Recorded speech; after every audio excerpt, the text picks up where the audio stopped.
Hey up and away folks, and welcome to another exciting instalment of Bob the BX. So today I've got a couple of little jobs to do on Bob. The first is doing an oil change. I've already changed the air filter element, as I've already mentioned in the video. I've also gone through and changed the spark plugs off camera because this car developed a bit of a running issue, which in the end turned out to be a fuse. So today it is oil change. I've got my filter down here, oil is on the other side of the car there, but there's another little thing as well. I've noticed that this car is running a bit hot, as in the fan is constantly kicking in. It does turn off for a short while and then it's straight back on again. As a general rule of thumb, I'd say it's not particularly desirable to have the fan going off when you're driving down the road, but alas, the fan kicks in when this car is driving down the road. So to that end, I have a new thermostat and, if need be, a new water pump. So decent brands for both of those. I'm not taking any chances on this one. So yeah, the first thing I've got to do is lift the car, jack it up, put it on stands, and then we can get the oil draining away. And whilst the oil is draining away, I'll start disconnecting various bits. That means I could change the thermostat, and I might just change the water pump as a matter of course. I've got new belts ready to go, so I might as well. So let's start off by starting the car up, lifting it up, and then we can get it jacked and ready to go.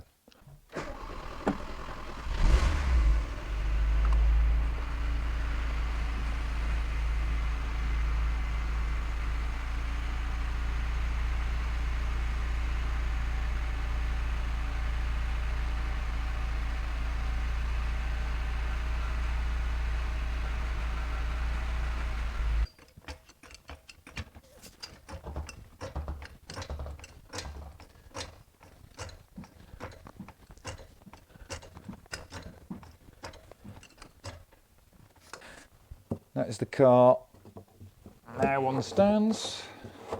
As I said, rear wheels are chocked. That's the fella and S516, apparently. Oh, 516s. There we go, it's not been over tightened, that's good. Torches just run out of battery. That's fun.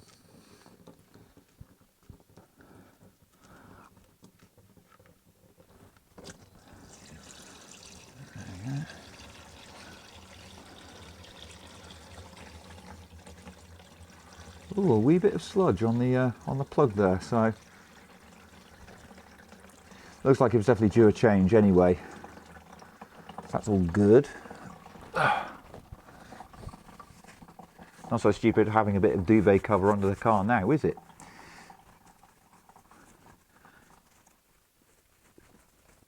Right, so top side, and we'll take the oil filter off. Hopefully the one I managed to get from work is the right one. Right, so thankfully on this engine the oil filter is just there. Let me just go and get the replacement quickly.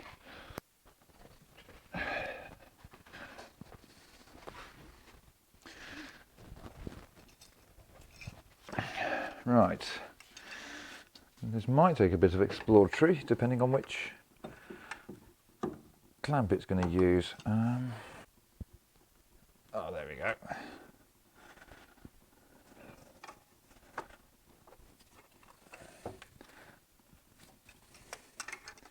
It's on there fairly tight.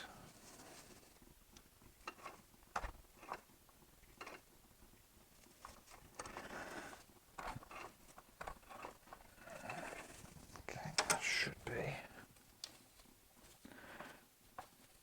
Oh, there we go. I was kind of warned about this, that as soon as you take the oil filter off, it's just going to deposit oil all over your engine. That's fine.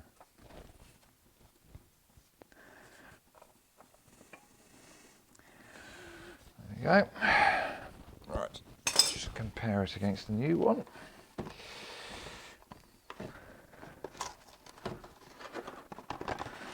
Smart man would have taken it out of the box beforehand, but there we go.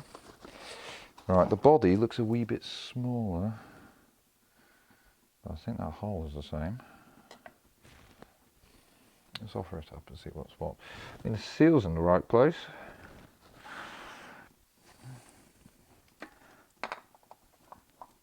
Just making sure that this is definitely the right one, which it seems to be.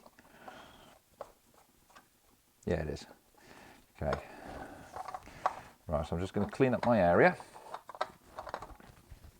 And then no, I don't need to put a bead of oil on it because it's already got it now. So that should seal fine then. Right, okay, so I need my pumpy pumper and I need my blue roll.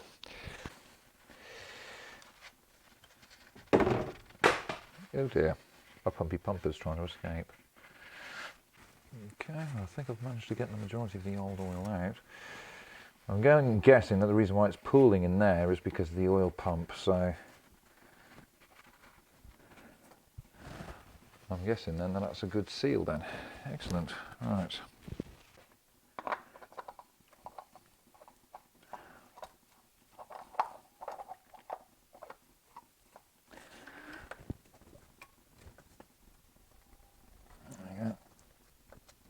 The Z-ring, it doesn't need to be done all the way. Right, just clean up the dipstick ready.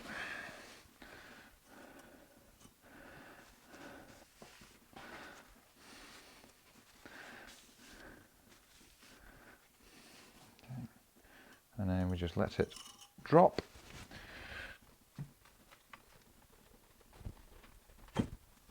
We'll fill it off. Right, we'll stick the sump plug back in and then we can pour the lovely new oil into the engine. And according to these lovely little notes left by my friend Zell, it should take 5 litres. So that's what we'll go for. I've got a 5 litre jug of oil. We'll pour that in.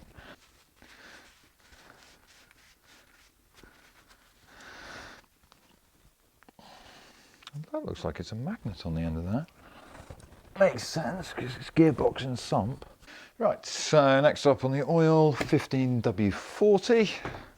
As again mentioned before on the little notes there, should be 5 litres of. I swear opening a bottle of milk is easier than these. There we go. Alright, so no funnel, let's see how I do. Oh, I fail already.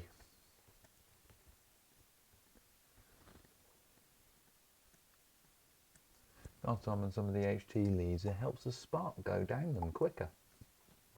It's thick and gloopy and it takes a while.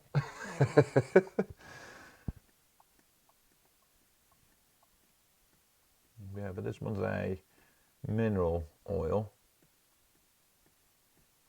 Of course, because this is gearbox and sump, you need a, I think you need a slightly thicker oil, because you think about gear oils, they're all 75 weight. This is a 15 weight, so it's fairly heavy. Okay, so before we pour it all in, I'm just going to double check it on the stick. Give it a second, and okay. Yeah, so it is reading on the stick now, but we've got quite a bit of way to go. It's not coming out clean yet. I think I might need to give this a another go over in a couple of months. The sump plug did look a bit sludgy when I took it out, so it might well be worth me just going through that. If anything, we're looking for the dipstick level to be over the maximum mark because, of course, the oil filter is empty. Hopefully that should be close enough to rock and roll. So let's check the stick again. Leave it a second, and then okay, yes, yeah, so that's over the minimum mark.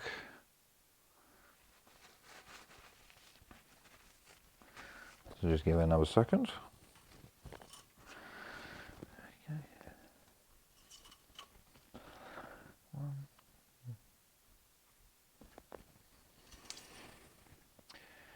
There we go, that's gone up a touch now.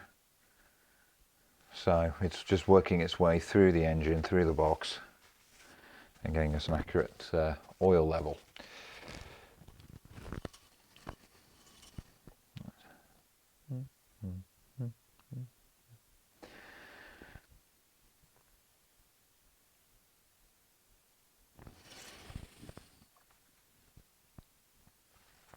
Yeah, certainly getting there. I suppose another thing as well is that the engine's slightly inclined because the way the car is jacked up. So I don't know, there's no telling which way this is going to go, but I'm going to call that job for the moment. Got new filter, got fresh oil in there, cleaned up the sump plug. So hopefully that should be this car good for another few months.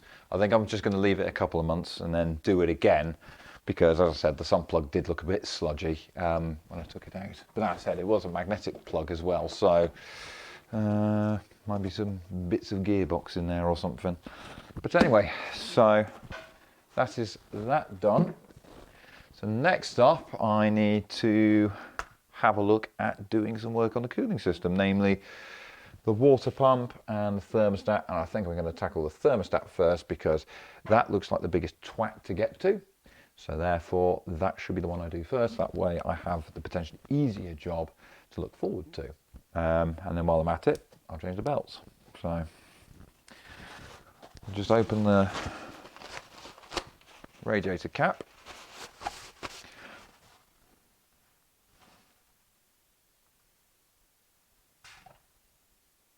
There we go. Just let it depressurize for a sec.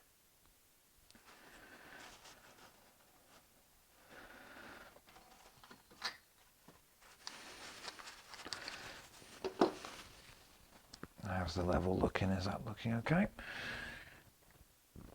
Yeah, level's looking fine. Okay. I did actually do a coolant flush on this back in November, so it's all fresh coolant. It's just the cheap blue stuff. Again, the plan is to swap that over to red at a later date. But yeah, so let's see about getting that thermostat off. So the housing of which is just down here. So there's all kinds of all sorts of cabling in the way. But that should be okay. If all else fails, I could just undo this little doobry there, and that should free things up. So, yay! First of all, on my cooling system fixes, I'm going to be changing the thermostat over. So this is a new stat. What's interesting on these is that there's no jiggle pin, which is interesting. But this one is an 82 degrees thermostat. It just says it there.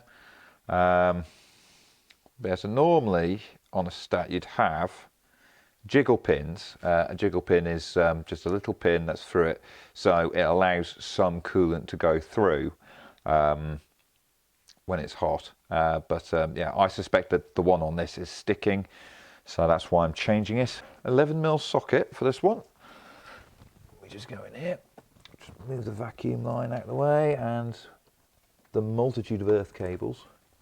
At least they're earth, so I'm not going to worry about the ratchet shorting anything. And then just,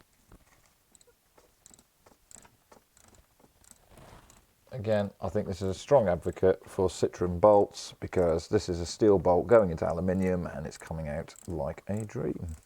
Right, now I imagine there should be some coolant coming out. That's why I've moved the drain pan underneath this general area, as much as I can anyway, with the axle stand in the way. Let's just bolt the first, which looks as though it's got some remnants of RTV around it. So that's fun. I think we might already be getting... Oh God, it's clear. Is that bathroom sealant? Looks like bathroom sealant. I think we might have a good idea as to why the stat might be sticking. Oh dear. And the reason why I'm concerned about that is because obviously bathroom sealant is great for a bathroom. It's not so good in a cooling system. So let's see what the second bolt reveals. this one, weirdly enough, is slightly easier to get at. He says, well, he can't see it.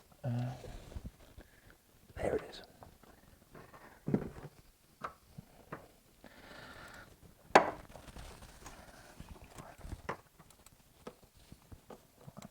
Go there.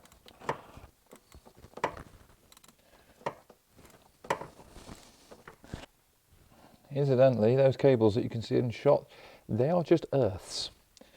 This car is earthed in two places. Well, I say two places by two cables. They go to two different places on the body of the car. Okay, just see, there we go. That one, there is no sealant on that one. Oh, maybe a touch. I don't know, but it looks as though that's been off before. There you go. So that one looks a lot cleaner than the other one. So I'm getting a sneaky suspicion as to why this is sticking. Right, so should just be the two bolts holding it in. I'll just have a quick little feel around, make sure there's no more. And there isn't, so right. There we go. Alright, so here's the old Stat, and colour's not too clever for starters, but reassuringly it does look a similar type to the one that I'm fitting in, and it is also an 82-degree Stat. So yeah, I theorise that basically this is sticking shut, so, and I don't see any sealant in it, so it could just be age and it's just jammed it. At the end of the day, the car hasn't been particularly busy over the past, 29 years, has it? So, yes, so let's have a little look here. So there are two seals that come with this Stat. You've got this one, which is similar to the type that the Stat in the car's already got, which I think is probably why it doesn't have a jiggle pin, I'm not too sure. Right, so I'm just going to dry up inside there. But the coolant was coming out nice and clear and blue, which is what I want. So evidently I've done a good job at flushing it out the first time round. I'm now ready to stick the new sealant on. Not new sealant, new thermostat. Ready to stick the new thermostat on. And so as it transpires, it needs these, not that one, this style of seal here. There's two of them, one each side. Annoyingly, the box only comes with one, so I'm going to have to reuse one of them, but it still feels quite soft and supple. So evidently the Stat has been changed not too long ago, but yeah, the bathroom sealant really scared me, to be honest. Yeah, you shouldn't be using clear silicone sealant on a job like this. It just won't stand up to the heat. But anyway, so let's just stick this back in its hole.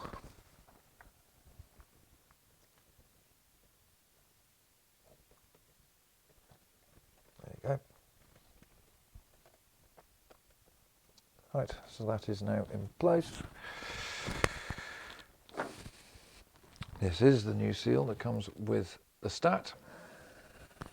Yeah. New Stat in position, new seal all the way around it. So now they're cleaned up. Housing with top hose can go on there. And this goes on. Yeah, it does look as though it's some kind of a compression fit, so I don't know why sealant was employed. It shouldn't have. Just wondering whoever put these earths in really did think about this kind of job. Because bear in mind, a thermostat is technically speaking a serviceable item. Also, we'll give many thanks to the lovely chap who we saw a couple of days ago before filming outside of Holt. The social media handle is on the screen now. Thank you very much for taking your time out your busy day to drag me and my boyfriend in Bob the BX to a local nearby. This car started having fueling issues because of a rubbish fuel filter. Right, after careful deliberation, I've decided not to tackle the water pump because, well, as you can see, I have squirted penetrant on the bolts ready to go, However, I then noticed that this hose here has got a non-reusable clamp on it, and I don't think I have one the right size, so I'm not going to risk it. So I think the next thing to do is just top up the cooling system. I'll open up the bleed here. There's another one on top of the radiator. That one is lost to time. It's fine. So yeah, I'll just open that up, ready to go. So that means I can get the car started. We can make sure that the oil change was done properly, and hopefully once the cooling system's topped up, we should have a car that'll keep itself cool, which would be very, very, very, very, very, very, very, very nice. Okay, so that's the light off. So we've got oil pressure now and everything else. So I've just topped up the thermostat as well, topped up the cooling system rather. So I'm just waiting here by this bleed point, which is right on the top of the engine here. There we go. So we've got the coolant coming out there.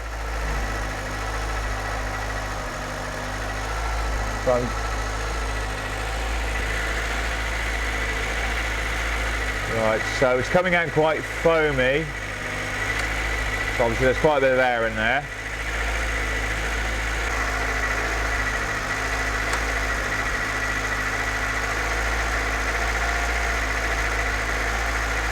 There we go. It's trying to burp itself, bless it. There we go. Right, we had some fresh, there we go. Right, so we had clear coolant there with no bubbles.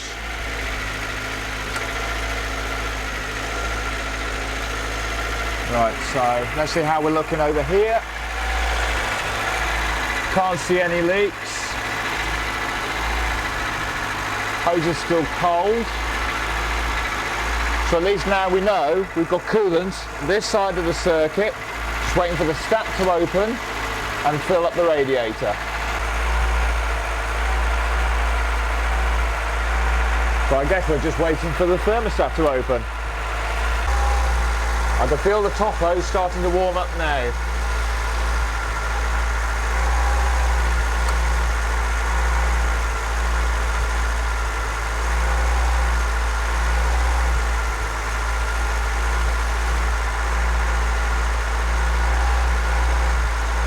Yeah.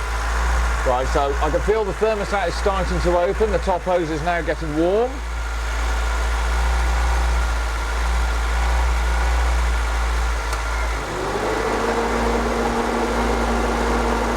The fan's kicking in immediately.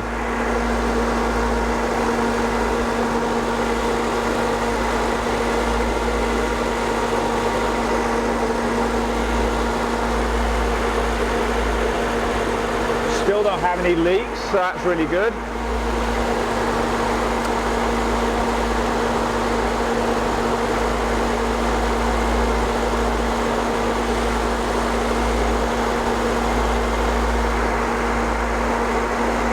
That is interesting though, that as soon as the thermostat opens, the cooling fan kicks in.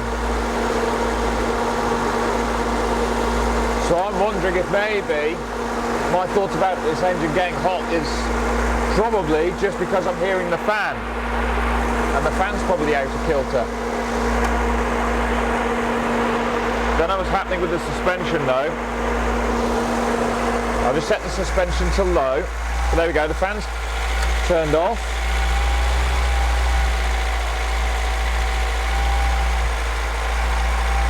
Yeah, the radiator isn't even warm.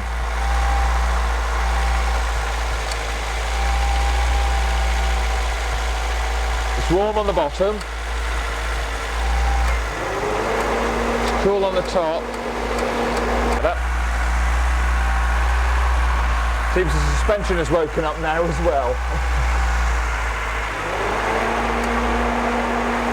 But I think you guys can hear what I mean. That's the fan kicking on again.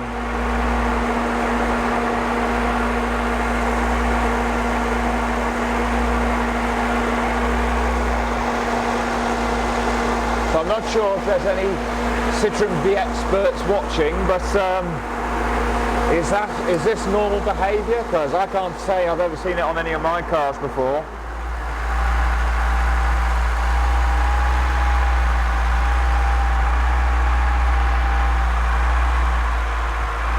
Right, I'll just knock her off.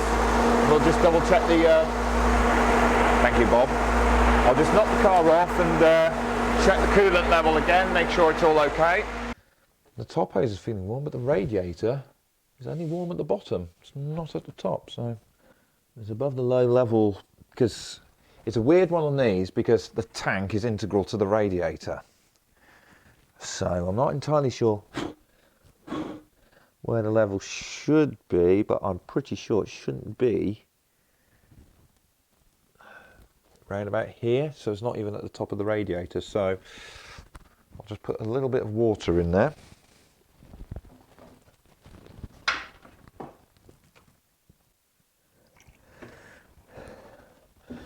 I mean, that might be overfilled, but yeah, I've already put coolant in there, so it's just water. If that is a bit too much for it, then, well, it'll just vent out all over the alternator. Yeah, so I'll start up again. This time I'll have the suspension in low, because there's definitely something going on there with the suspension. It's not quite behaving itself. So I'll have a go at that, and hopefully we'll be driving home tonight, David.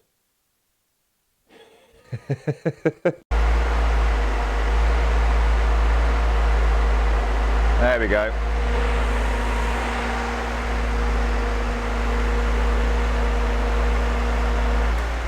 Right, that shouldn't happen.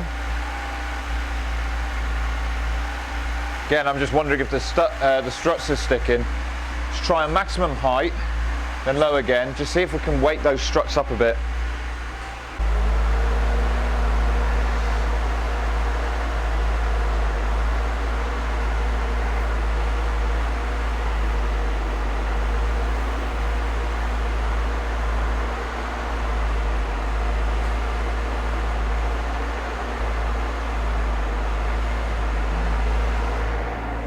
All the way down, so back to normal.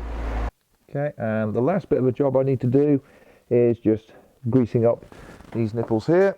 I've priced up these drop links and they cost about 90 quid a side, so I'd rather just try and grease them up. So let's see if I can get this on there. I have noticed a little bit of a clonk coming from this when I'm going over bumps, but there we go. Right, that's that on, and then oh. So I'm speaking to you with absolute sincerity that I have absolutely 100% greased up these drop links. I have in no way at all given up when I saw all the grease just going. That's us done that bit of a job. I did say that this car needed a bit of a service sooner rather than later. So I've basically done everything. And don't worry guys, I definitely will do those drop links at some point. I think I just need to get a pair of new grease nipples for it, because I'm guessing that those old ones are all clogged. So we've got new spark plugs, new HT leads. I ended up sorting out the distributor cap, because believe it or not, the centre electrode had virtually disintegrated away. So it was something that I needed to do, and it was all part of me working out the running issues with the car. But otherwise, what's Bob been like? So I've used him on the regular for the past 2 or 3 weeks, I think. And this car has actually surprised me just how well it's been doing. Given that last year, when I first put the car back on the road, it was... well, it was failing every day. It had a new foible every single day. So we're now at the point where we can start thinking about some of the fun stuff. So basically all I've got to do now is just some of the cosmetics. I've got to do the black around the windows on the passenger side. I've done the driver side already. Just need to do the passenger side now, the near side. I might see if I could tackle this little rust scab down here, and I think that's basically it. There's not an awful lot left to do on this car to get it decent and nice. This car genuinely has the capacity to be the nicest car I own. Because, I mean, the interior isn't perfect because it's a bit of a mishmash of all sorts from all kinds of different cars. And it would be quite nice to try and get the front bumper to try and match the rear one better, but at the moment it's fine. What else? Probably giving the engine bay a good clean would be a good idea. We just have to make sure it doesn't spew coolant everywhere again, because it's a bit of a weird one on this. So for whatever reason, Citroen in their infinite wisdom decided that the pressure release on the radiator, the hole, will spurt coolant all over the alternator. No idea why they decided that was going to be a feature, but hey ho. I suppose if it came down to it, if it really bothered me that much, I could just tap something in and then put a pipe leading underneath the car, so it clears all of that. That's an idea. It's probably not a bad one, to be fair. But yeah, the car is now serviced. New thermostat. I'm just wondering if maybe because that fan kicked in as soon as warm coolant entered the radiator, I'm just wondering if maybe that the radiator fan switch just isn't up to spec anymore, and it's just being triggered as soon as it gets any kind of temperature, because we know that stat is opening at 82 degrees. That's what it's rated for, and it's a brand new stat. So I don't think the fan should be kicking in at that sort of temperature, but I could be wrong. If there's any BXers out there who know best, then please leave your comments in the section down below. I'm sure that I won't be the only person who'll benefit. I imagine anybody who's interested in getting a BX would be interested in knowing that sort of thing. But anyway, so while I've finished clearing up here, guys, I just want to say thank you very much for watching. I would massive thank you to everybody who's been leaving comments, leaving likes, sharing, and of course the lovely person who I'm going to put your name right there again, because your help the other day at towing Bob the BX behind your Argos van was massively appreciated. You were fantastic. What a lovely fella. And again, you're just an example of what I've said before, that people who own these cars are just lovely people who can't do enough for you. Genuinely, I think BX owners need an award for just the friendliest car owners in the world. Dare say, this is probably the friendliest car in the world. Everywhere I go, I get stopped by people wanting to ask questions about it, people saying, oh, I just love your car, I love it. And I tell you what, if you can own a beige car and people say, I love it, without mentioning the colour, then you're winning. But it's even been spotted on Facebook, and it's just, I really do adore this thing. And I genuinely think that if I had any other BX, I don't think it would get anywhere near as much attention as it does. But because it's an A-Reg, because it's a very early BX, because it's the 5th oldest one in the country, I think that just makes it all the more appealing. So anyway, thanks for watching, guys. Again, don't forget to comment down below if you guys have got any technical assistance as to why the fan keeps kicking in. Then please put it down below. Not just to help me, but to help everyone else out there. We're a community after all. But yeah, thank you very much for watching, guys. I'll see you very soon. Doodly pipski.